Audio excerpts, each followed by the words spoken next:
Aromatic यौगिकों में benzene वलय के साथ एक या एक से अधिक हाइड्रोक्सी समूहों की उपस्थिति होने पर प्राप्त यौगिकों को एरोमेटिक हाइड्रोक्सी यौगिक कहते हैं। इन यौगिकों को दो प्रमुख भागों में विभाजित किया जा सकता है। पहला भाग है फिनोल। वे यौगिक जिनमें हाइड्रोक्सी समूह सीधे ही बेंजीन वलय से जुड़े होते हैं फिनोल कहलाते हैं। 1, 2, 3 या अधिक संख्या में उपस्थित हाइड्रोक्सी समूहों की संख्या के आधार पर इन्हें क्रमशः मोनो, डाई, ट्राई या पॉलीहाइड्रिक फिनोल में वर्गीकृत किया जा सकता है। ये यौगिक दुर्बल अम्लीय प्रकृति के होते हैं।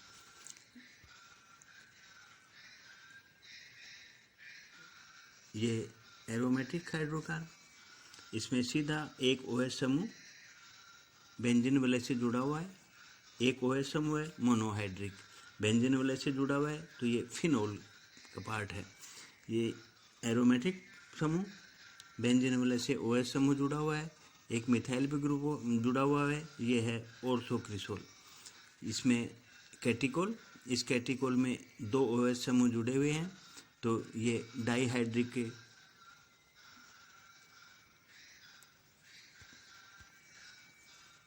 इसमें 3 OH समूह जुड़े हुए हैं, ये ट्राईहाइड्रिक यानी फ्लोरोग्लोसिनोल।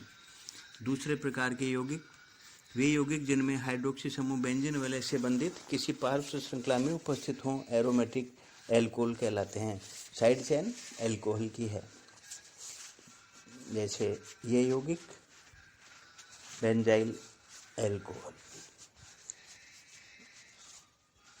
ये यौगिक 2-फिनाइल propanol.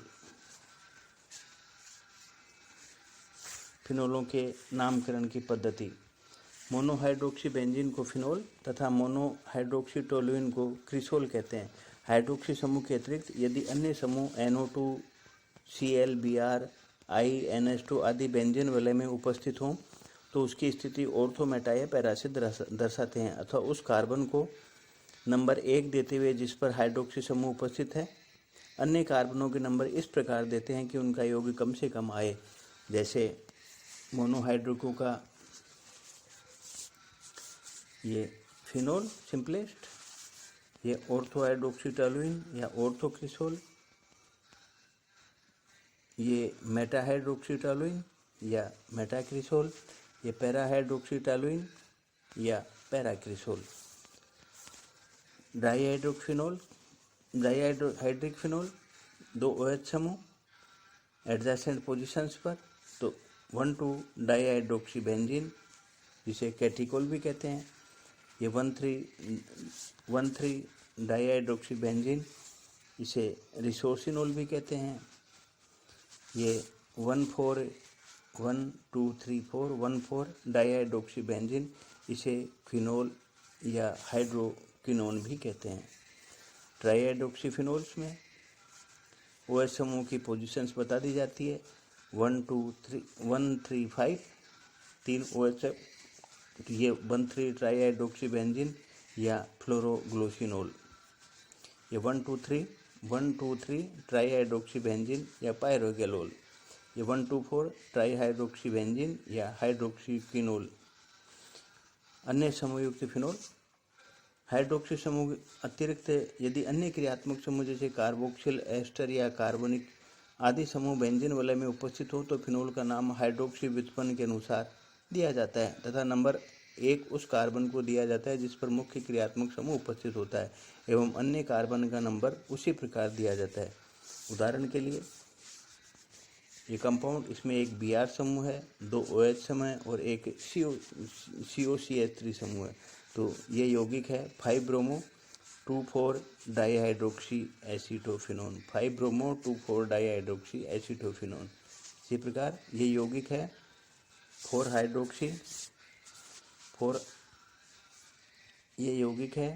Hydroxy 2 nitrobenzoic acid. Phenol की structure and bonding in phenol. Phenol में हाइड्रोक्सी समूह सीधे बेंजीन वलय के कार्बन परमाणु से बंधित होते हैं। फिनोल में हाइड्रोक्सी समूह सीधे बेंजीन वलय के कार्बन परमाणु से बंधित होते हैं।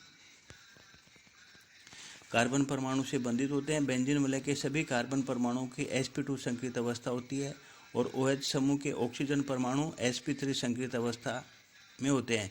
इस प्रकार से ऑक्सीजन परमाणु पर 2 एकाकी इलेक्ट्रॉन युग्म उपस्थित होते हैं। फिनोल समतलीय अणु है। इसमें कार्बन, ऑक्सीजन और हाइड्रोजन के बीच बंध कोण 109 डिग्री है। फिनोल में बेंजीन वलय इलेक्ट्रॉन आकर्षी है और OH समूह के ऑक्सीजन परमाणु पर उपस्थित एकाकी इलेक्ट्रॉन बेंजीन वलय के पाई इलेक्ट्रॉनों के संयुग्मी है। अतः फिनोल में बेंजीन वलय पर ऑक्सीजन परमाणु के एकाकी इलेक्ट्रॉन युग्म का डीलोकलाइजेशन हो जाता है। इसे OH समूह का +R यानी अनुनाद प्रभाव कहते हैं। ये OH समूह पर OH समूह में ऑक्सीजन पर 2 लोन पेयर हैं। एक लोन पेयर इस बेंजीन वलय के साथ अनुनाद में है। इसके अनुनादी संरचनाएं प्राप्त होती हैं और इन अनुनादी संरचनाओं के कारण फिनोल का अणु स्थायी रहता है। फिनोल में कार्बन और OH बंध में अनुनाद के कारण द्विबंध गुण आ जाता है। अतः यह एकल कार्बन ऑक्सीजन बंध से छोटा होता है। फिनोल के बनाने की सामान्य विधियां। पहली विधि है कोलतार से। कोलतार के प्रभाजी आसवन पर 170 से 230 डिग्री सेंटीग्रेड ताप के मध्य प्रभाज को मध्य तेल अंश मिडिल ऑयल फ्रैक्शन कहते हैं। इसमें मुख्यतः फिनोल, क्रिसोल तथा नेफ्थलीन उपस्थित होते हैं। मध्य तेल को ठंडा करने पर लगभग 43% नेफ्थलीन क्रिस्टलीकृत हो जाता है। इसके क्रिस्टलों को पृथक कर लेते हैं। शेष बचे मात्र द्रव को सोडियम हाइड्रोक्साइड विलयन के साथ गर्म करने पर उसमें उपस्थित फिनोल तथा क्रिसोल सोडियम लवण बनाकर अलग अलग सतह बना लेते हैं। इस सतह को अलग करके गर्म करते हैं तथा इसमें वायु प्रवाहित करते हैं, जिससे बचा हुआ नेफ्थलीन एवं पिरीडीन वाष्पित हो जाता है। इस द्रव को ठंडा करके इसमें कार्बन डाइऑक्साइड की धारा प्रवाहित करते हैं, जिससे सोडियम लवण तदनुरूपी फिनोल एवं क्रिसोल तथा सोडियम कार्बोनेट में परिवर्तित हो जाते हैं। इस समूह को जल से धोने पर सोडियम कार्बोनेट जल के साथ निकल जाता है और बचे मिश्रण का प्रभाजी आसवन करने पर 182 डिग्री सेंटीग्रेड पर फिनोल, 190 से 200 डिग्री सेंटीग्रेड पर क्रिसोल तथा 211 से 215 डिग्री सेंटीग्रेड पर जाइलेनोल आसुत हो जाते हैं। दूसरी विधि है क्लोरोबेंजीन से।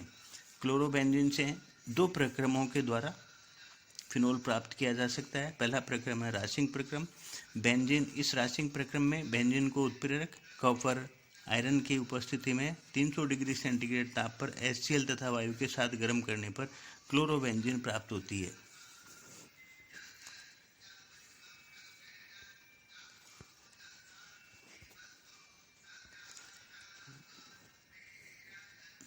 क्लोरोबेंजीन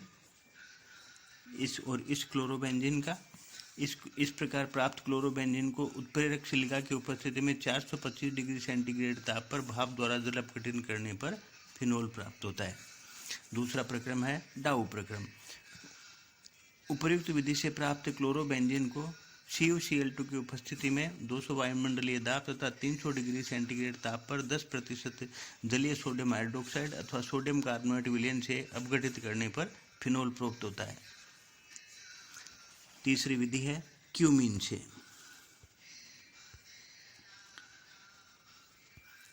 क्यूमीन से फिनोल प्राप्त करने की औद्योगिक विधि नवीनतम है। इस विधि में बेंजीन तथा प्रोपीन को आपस में निर्जल एल्यूमिनियम क्लोराइड की उपस्थिति में अभिक्रिया द्वारा क्यूमीन प्राप्त करते हैं, जो HBr उत्प्रेरक की उपस्थिति में 150 डिग्री सेंटीग्रेड ताप पर ऑक्सीजन द्वारा ऑक्सीकृत होकर क्यूमीन हाइड्रोपरऑक्साइड बनाती है। यह हाइड्रोपरऑक्साइड तनु सल्फ्यूरिक अम्ल से फिनोल तथा एसीटोन में अपघटित हो जाता है। यानी सबसे पहले इस विधि में क्यूमीन बनाया जाता है। क्यूमीन को बेंजीन और प्रोपीन की आपस की क्रिया निर्जल एल्यूमिनियम क्लोराइड की उपस्थिति में करवाते हैं। बेंजीन प्रोपीन निर्जल एल्यूमिनियम क्लोराइड की उपस्थिति में क्रिया करवाए तो आइसोप्रोपिल बेंजीन बनी, जिसे क्यूमीन भी कहते हैं। और इस आइसोप्रोपिल बेंजीन का HBr उत्प्रेरक की उपस्थिति में 150 डिग्री टेम्परेचर पर ऑक्सीजन के द्वारा ऑक्सीकरण करवाया जाता है, तो ये क्यूमीन हाइड्रोपरऑक्साइड बनता है। और इस हाइड्रोपरऑक्साइड का तनु सल्फ्यूरिक अम्ल से जल अपघटन करवाया जाता है, तो ये फिनोल और एसीटोन प्राप्त होता है। फिनोल प्राप्त करने की फिनोल को एरिल सल्फोनिक अम्लों से भी प्राप्त किया जा सकता है। एरिल सल्फोनिक अम्ल के सोडियम लवण को सोडियम हाइड्रोक्साइड के साथ संगलित करने पर सोडियम फिनोक्साइड तथा सोडियम सल्फाइड का मिश्रण प्राप्त होता है, जिसे अम्लीकृत करने पर फिनोल प्राप्त होता है। ये एरिल सल्फोनिक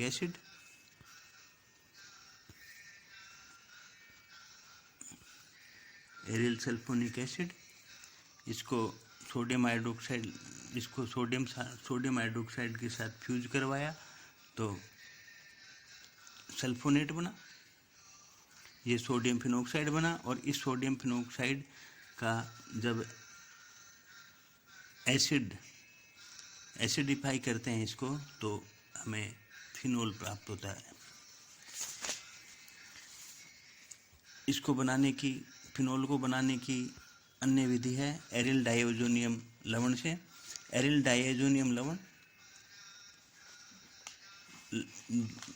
डाइओजोनियम के मुख्यतः सल्फेट तथा क्लोराइड लवणों का जब जलीय विलयन उबाला जाता है या उनका वाष्पासन करवाया जाता है तो फिनोल प्राप्त होते हैं।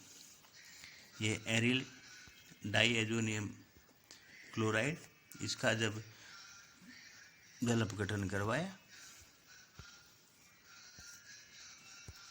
तो फिनोल प्राप्त हो गया। इनको बनाने की अगली विधि है सैलिसिलिक अम्ल।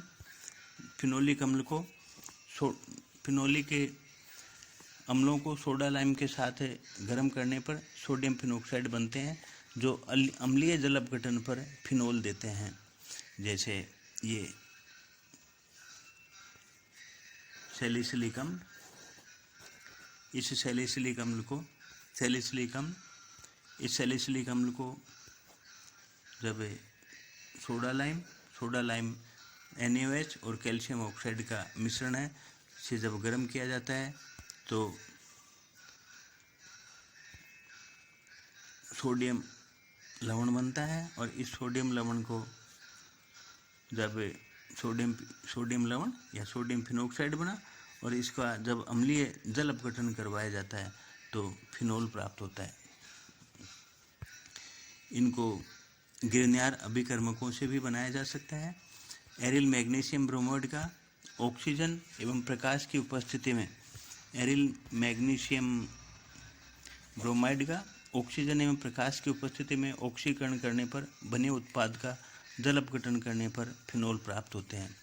ये एरिल मैग्नीशियम ब्रोमाइड गिरन्यार अभिकर्मक, इसका ऑक्सीजन और प्रकाश की उपस्थिति में क्रिया करवाए तो योगोत्पाद, और इस योगोत्पाद का जब जल अपघटन करवाया तो फिनोल प्राप्त होता है। जैसे फिनाइल मैग्नीशियम ब्रोमाइड, इसका जब ऑक्सीजन और प्रकाश की उपस्थिति में ऑक्सीकरण करवाया तो ये योगोत्पाद बना, और जब इस योगोत्पाद का जल अपघटन करवाया तो फिनोल हमें प्राप्त होता है।